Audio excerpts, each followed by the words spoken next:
akan belajar tentang perbandingan. Yuk, simak dengan baik ya. Perbandingan adalah hubungan antara dua besaran yang dinyatakan dalam bentuk rasio atau pecahan. Pernahkah kalian membeli sesuatu dan menyadari bahwa semakin banyak yang kalian beli, semakin banyak juga uang yang harus kalian bayar? Atau pernahkah kalian bekerja bersama teman untuk menyelesaikan tugas lebih cepat dibanding jika mengerjakannya sendirian? Nah, kira-kira apa ya hubungannya? Yuk kita bahas. Ilustrasi video. Di suatu hari, Amanda sedang pergi ke bazar makanan di pinggir kota. Ia ingin membeli es teh dikarenakan ia merasa sangat haus. Maaf Bu, harga es tehnya berapa ya? Harga es tehnya Rp5.000, Dek. Mau beli berapa? Jika saya membeli 3, berapa Bu? Dan jika saya membeli 5, apakah uang 20.000 cukup? Harga 3 es tehnya Rp15.000, Dek. Tetapi jika 5 es teh harganya Rp25.000. Uangmu tidak cukup jika membeli 5. Belilah 4 es teh agar uangmu cukup. Oh, jadi semakin banyak es teh, semakin besar uang yang saya keluarkan ya?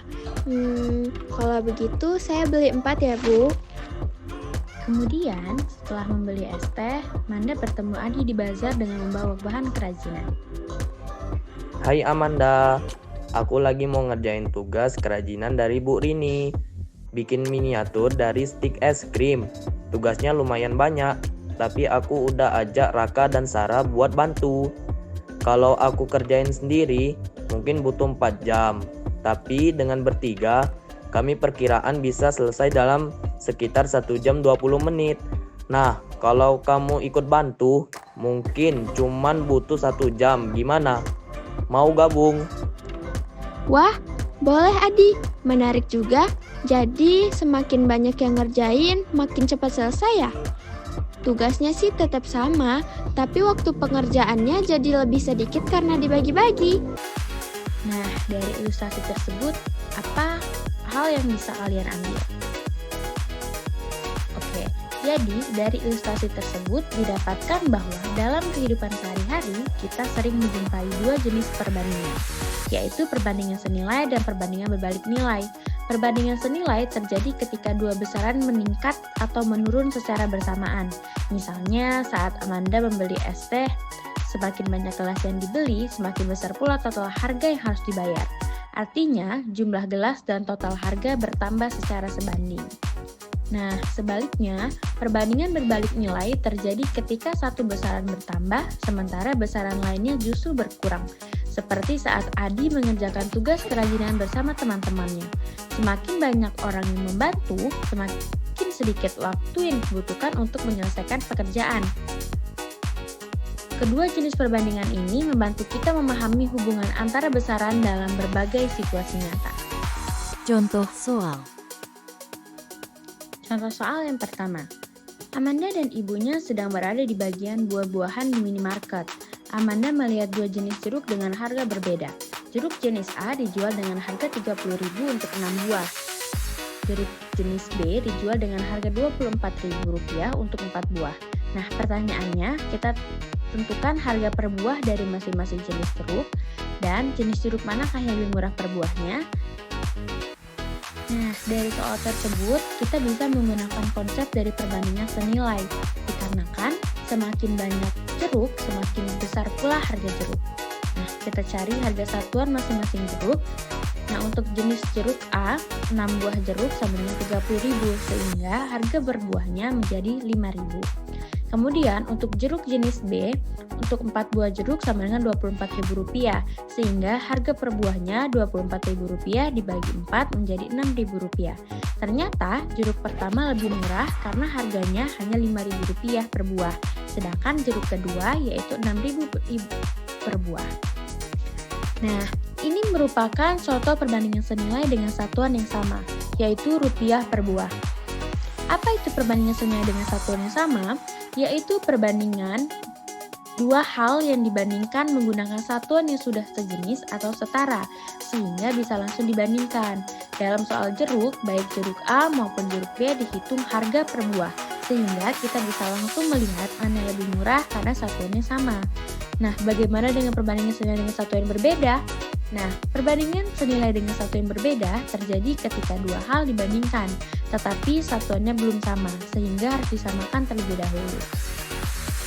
Untuk contoh soal yang kedua, yaitu sebuah pekerjaan bisa diselesaikan oleh 24 pekerja dalam 36 hari. Lengkapilah tabel berikut dan gambarkan grafik antara pekerja dengan waktu.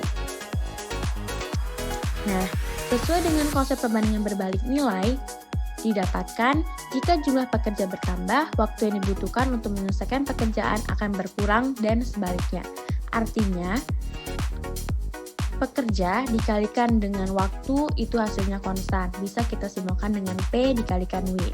Nah, di dalam tabel dan dalam soal diketahui bahwa 24 dikali 36 yaitu 864.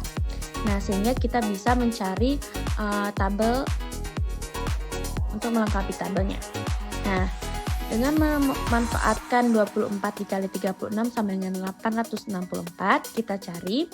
Untuk yang pertama, kita cari P dikalikan 96 yaitu 864. Maka 864 dibagi dengan 96 yaitu 9. Jadi nilai X pertama yaitu 9. Kemudian untuk nilai X yang kedua, kita cari 12 dikali T sama dengan 864. Sehingga 864 dibagi 12 hasilnya 72. Untuk X yang ketiga yaitu P dikali 48 sama dengan 864, sehingga 864 dibagi 48 sama dengan 18. Sehingga tabelnya sudah lengkap dan selanjutnya kita akan mencari grafik antara pekerja dengan waktu. Nah, dalam membuat grafik perbandingan senilai maupun berbalik nilai, kita bisa gunakan Microsoft Excel. Caranya sangat mudah sekali dan sangat membantu kita. Oke, baiklah, mari kita ikuti langkah-langkah berikut untuk membuat grafik perbandingan antara pekerja dengan waktu. Langkah pertama yaitu kita salin tabel yang telah kita kerjakan sebelumnya ke dalam Microsoft Excel seperti ini. Dan setelah disalin, kita blok dan kita klik tabs ke. Kemudian di insert, kita cari dan pilih scatter. Lalu pilih yang scatter with smooth lines. Maka setelah itu akan langsung muncul kurva menurun yang menunjukkan perbandingan berbalik nilai. Nah, sangat mudah bukan? Kalian bisa latihan untuk mengerjakan grafik yang senilai dan soal lain. Ilustrasi video. Putri sedang berjalan-jalan di kebun binatang bersama kakaknya. Di sana, mereka melihat peta di papan untuk melihat letak kandang hewan-hewan. Kak, kok di peta ini jarak dari pintu masuk ke kandang rusa cuma 4 cm? Padahal tadi kita jalan lumayan jauh ya. Soalnya ini cuma peta, Dik. Di peta digunakan skala, yaitu perbandingan antara jarak di peta dan jarak aslinya. Di peta digunakan skala 1:10 meter, artinya setiap 1 cm di peta sama dengan 10 meter di kebun binatang. Oh, jadi kalau 4 cm di peta, berarti jarak aslinya 40 meter ya? Betul banget, itu namanya perbandingan senilai. Karena semakin besar jarak di peta, semakin besar juga jarak sebenarnya, sesuai skalanya. Nah, dari ilustrasi tersebut, jadi dalam konteks peta, perbandingan senilai terjadi karena jarak di peta selalu sebanding dengan jarak sebenarnya berdasarkan skala yang digunakan. Skala yang disimbolkan dengan S adalah perbandingan antara jarak pada peta JP dengan jarak sebenarnya JS. Nah, rumus skala bisa kita cari yaitu jarak pada peta dibagi dengan jarak sebenarnya. Namun, ketika kita ingin mencari jarak sebenarnya, kita bisa membagi jarak pada peta dibagi dengan skala. Selain itu, ketika kita mencari jarak pada peta, kita bisa mengalihkan skala dengan jarak sebenarnya. Contoh soal. Nah, agar lebih paham, kita perhatikan contoh soal berikut. Jarak antara kota A dan kota B pada peta adalah 9 cm. Jarak sebenarnya kedua kota tersebut adalah 27 km. Skala yang digunakan pada peta tersebut adalah... Nah, berdasarkan soal diketahui jarak pada peta yaitu 9 cm, sedangkan jarak sebenarnya 27 km. Nah, untuk menyamakan satuannya didapatkan 2.700 cm. Nah, untuk mencari nilai skala, kita dengan rumus sebelumnya didapatkan jarak pada peta dibagi jarak sebenarnya, yaitu 9 dibagi 2.700.000, sehingga menghasilkan 1:300.000. Jadi, skala pada peta tersebut adalah 1:300.000. Nah, bagaimana? Apakah kalian paham tentang materi perbandingan ini? Materi perbandingan memang sangat penting untuk memahami bagaimana matematika dapat diterapkan dalam kehidupan sehari-hari. Latihan soal. Nah, untuk melatih kalian dalam memahami konsep perbandingan, yuk kita kerjakan kuis yang sangat seru.